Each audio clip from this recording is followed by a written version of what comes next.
Bonjour à tous, dans cette vidéo je vais vous montrer comment diagnostiquer rapidement un automate S7-1200 en utilisant uniquement les LED situés en face avant. Alors très souvent lorsqu'un système tombe en panne, le premier réflexe est de se ruer sur un PC de maintenance pour se connecter à l'automate et chercher des erreurs dans le programme. Dans beaucoup de cas, ce n'est pas nécessaire. Si votre installation fonctionnait auparavant, un simple coup d'œil au LED peut vous renseigner sur l'origine du problème. Donc aujourd'hui je vais vous présenter les 3 LED indispensables à connaître et 4 cas de panne concrètes que vous pourrez identifier en utilisant uniquement les LED et donc aucun PC de diagnostic. Donc je vais faire les manipulations en direct de manière à ce que vous voyez exactement ce qui se passe. Donc commençons par la présentation des différentes LED. Sur un S7-1200, il en existe plusieurs, mais 3 sont indispensables. La première, c'est la LED Run Stop, ici tout à gauche. Donc elle indique l'état de fonctionnement de l'automate. Lorsqu'elle est en jaune clignotant, l'automate est en initialisation. Lorsqu'elle est en jaune fixe, l'automate est arrêté. Et lorsqu'elle est au vert, l'automate est en fonctionnement, en mode run.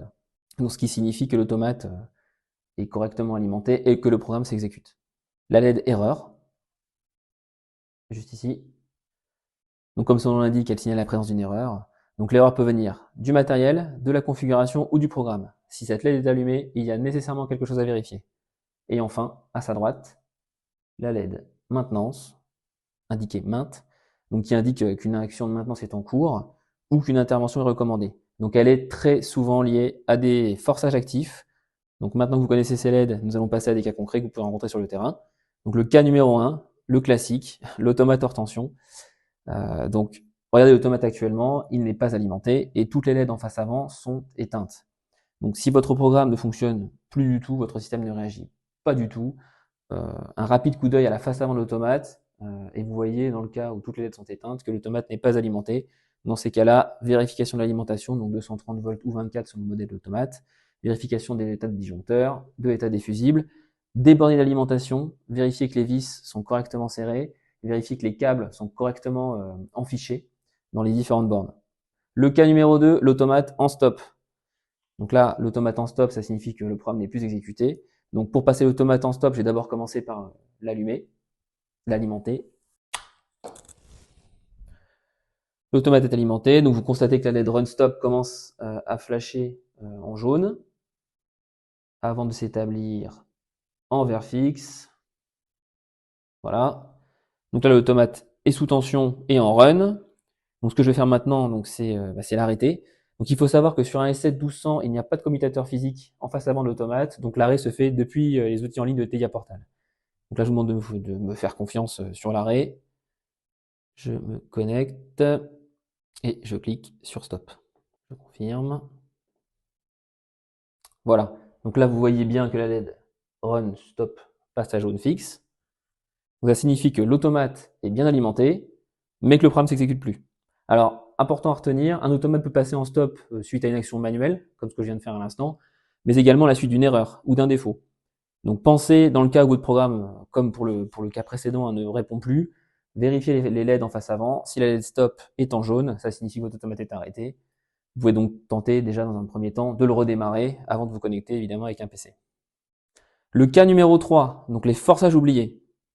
Donc ça, c'est une situation assez fréquente lors d'une mise en service ou d'une opération de maintenance. Donc pour rappel, un forçage, ça consiste à écraser manuellement et de manière permanente la valeur d'une variable, qui peut être une variable d'entrée ou une variable de sortie. Donc une fois que la variable est forcée, elle n'est plus réécrite par le programme, et donc le comportement est totalement figé et ne correspond absolument pas à ce qu'il devrait être. Donc ce que je vais faire, c'est que je vais réaliser un forçage, encore une fois depuis TIA Portal, pour vous montrer l'effet d'un forçage et sur la fameuse LED maintenance. Donc là, je vais redémarrer mon système. Voilà. Et donc, je vais aller forcer une sortie. Donc, la sortie numéro 1. Voilà. Donc, on entend le clac du relais dans le cas de mon API. Voilà. Et vous constatez donc bien que la LED maintenance est au jaune fixe. Donc, très important à retenir dans le cas de variable forcée, redémarrer l'automate, que ce soit par une action, par le commutateur run stop ou même en coupant l'alimentation et en réalimentant, ne suffit pas à annuler les forçages. Là, une action avec le PC de maintenance est nécessaire. Il faut se connecter à l'automate et venir depuis TIA Portal annuler les forçages. Et le dernier cas numéro 4, donc une configuration matérielle incohérente. Donc là, je vais déjà commencer par retirer mes forçages. Voilà, l'automate est à nouveau en run. Donc, qu'est-ce que c'est qu'une configuration matérielle incohérente? Eh ben, ça peut arriver dans le cas où on vient mettre à jour un programme, remplacer un automate, ou tout simplement supprimer ou modifier un module. Donc concrètement, c'est quoi une configuration matérielle incohérente? Ça va être quand la configuration matérielle déclarée dans votre programme n'est pas la même que celle de votre API physique. Donc là, pour faire une démonstration, je vais ajouter donc dans le programme un module CM 1245 qui correspond à un module de communication Profibus. Donc je vais l'ajouter. Voilà, donc je l'ajoute dans le programme. Je vais compiler et charger.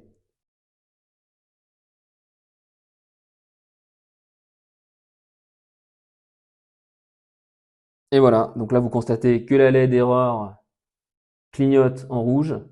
Donc ça signifie qu'effectivement le programme chargé ne correspond pas à la configuration physique, puisque là dans le cas présent il n'y a pas de module de communication additionnel à côté de mon API. Donc voilà, donc la LED maintenant, la LED erreur est active. Donc attention, toutes les erreurs en fait ne sont pas bloquantes, ce qui signifie que votre automate peut continuer à fonctionner avec une erreur. Bon, évidemment, on conseille de trouver la cause de l'erreur et de la comprendre, et ensuite de la corriger pour ne pas avoir un système potentiellement instable. Voilà, et j'espère que ces informations vous ont été utiles et puis vous aideront pour vos prochains dépannages.